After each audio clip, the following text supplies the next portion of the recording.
ഐടെലിന്റെ itel Zen 10 എന്ന പുതിയൊരു smart phone ഇപ്പം ഇന്ത്യൻ മാർക്കറ്റിൽ ലോഞ്ച് ചെയ്തിട്ടുണ്ട്. ഈ ഒരു സ്മാർട്ട് ഫോൺ 6000 രൂപ പ്രൈസ് റേഞ്ചിലാണ് വരുന്നത്. അപ്പം വളരെ ബേസിക് ആയിട്ടുള്ള ഒരു സ്മാർട്ട് ഫോൺ ആണ്.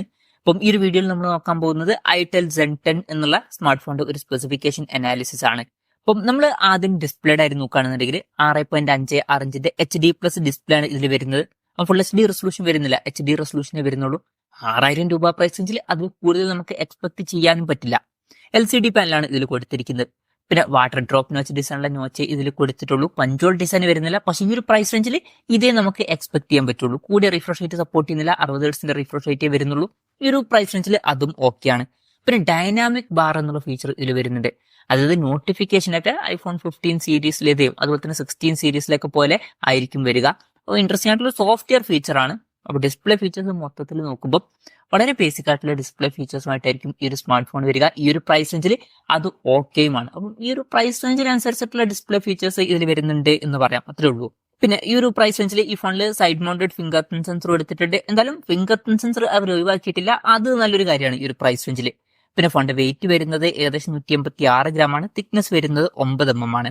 പിന്നെ ഈ ഫോണിന്റെ ഫാന്റം ക്രിസ്റ്റൽ അതുപോലെ തന്നെ ഓപ്പൽ പർപ്പിൾ എന്നീ കളർ വേരിയൻസ് ആണ് ഇപ്പൊ ലോഞ്ച് ചെയ്തിരിക്കുന്നത്. ഇനി ഈ പ്രോസസറിന്റെ കാര്യം പറയുകയാണെന്നുണ്ടെങ്കിൽ ഏത് പ്രോസസറാണ് ഈ ഫോണിൽ വരുന്നത് എന്നുള്ള കാര്യം അവർ ഒഫീഷ്യലായിട്ട് മെൻഷൻ ചെയ്തിട്ടില്ല. ഒരു ഒക്ടാകോർ പ്രോസസറാണ് വരുന്നത് എന്ന് മാത്രമേ അവർ പറഞ്ഞിട്ടുള്ളൂ. എന്തായാലും ഈ ഒരു പ്രൈസ് റേഞ്ചിൽ നമുക്ക് മികച്ച പെർഫോമൻസ് വരുന്ന ഒരു പ്രോസസർ ഒന്നും എക്സ്പെക്ട് ചെയ്യാൻ പറ്റില്ല. എന്തായാലും വളരെ ബേസിക് ആയിട്ടുള്ള ഒരു പ്രോസസർ ആയിരിക്കും ഇതിൽ വരിക.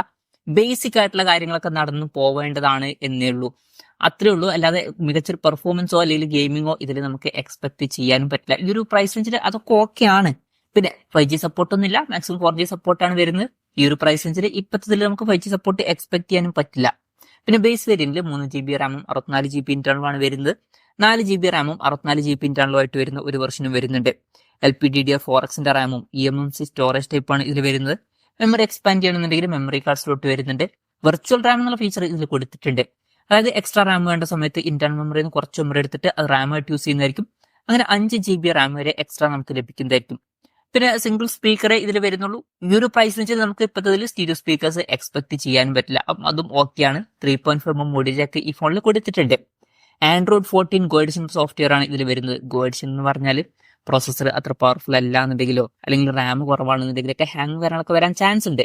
അത് ഒഴിവാക്കാൻ ആൻഡ്രോയിഡിന്റെ ഒരു ലൈറ്റ് വെർഷൻ ആണ് കൊടുക്കാറ്. അതാണ് ഈ ഒരു Go എഡിഷൻ സോഫ്റ്റ്വെയർ. ഇനി ക്യാമറയുടെ കാര്യത്തിലോട്ട് വരികയാണെന്നുണ്ടെങ്കിൽ ഫോണിന്റെ പിന്നിൽ ഡ്യുവൽ ക്യാമറ സെറ്റപ്പ് ആണ് കൊടുത്തിരിക്കുന്നത്. 8 MP ഒരു മെയിൻ ക്യാമറ സെൻസർ ഇതിൽ വരുന്നുണ്ട്. രണ്ടാമത് ഒരു AI സെൻസറും കൊടുത്തിട്ടുണ്ട്. പിന്നെ ഫ്രണ്ടിൽ 5 MP സെൽഫി ക്യാമറയും കൊടുത്തിട്ടുണ്ട്. ബേസിക് ആയിട്ടുള്ള ക്യാമറ സെറ്റപ്പ് ആണ് വരുന്നത്. ഈ ഒരു പ്രൈസ് റേഞ്ചിന് പറ്റിയിട്ടുള്ള ബേസിക് ആയിട്ടുള്ള ക്യാമറ സെറ്റപ്പ് എന്നും പറയാവുന്നതാണ്.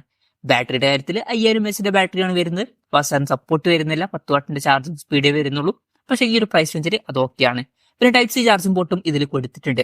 ഈ ഒരു പ്രൈസ് റേഞ്ചിന് പറ്റിയിട്ടുള്ള തിരക്കില്ലാത്ത ബാറ്ററി സെറ്റപ്പും വരുന്നുണ്ട് എന്ന് പറയാവുന്നതാണ്. ഇതൊക്കെയാണ് ഫീച്ചേഴ്സിനെ പറ്റി പറയാനുള്ള കാര്യങ്ങൾ. ഇനി വിലയുടെ കാര്യം പറയുകയാണെന്നുണ്ടെങ്കിൽ 3GB റാം വെർഷന്റെ വില വരുന്നത് 5999 രൂപയാണ്. പിന്നെ 4GB റാം വെർഷന്റെ വില വരുന്നത് 6499 രൂപയാണ്.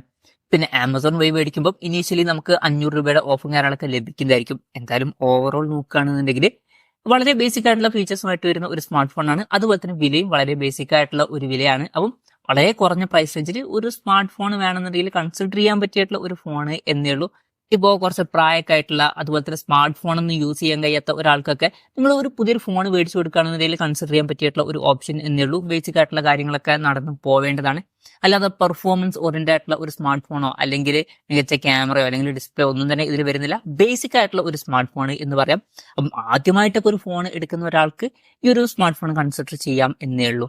അതാണ് ഈ ഒരു ഫോണിനെ പറ്റിയിട്ടുള്ള എൻ്റെ ഒരു അഭിപ്രായം. ഈ ഒരു ഫോണിനെ പറ്റിയിട്ടുള്ള നിങ്ങളുടെ അഭിപ്രായം ജസ്റ്റ് ഒന്ന് കമന്റ് ചെയ്യുക.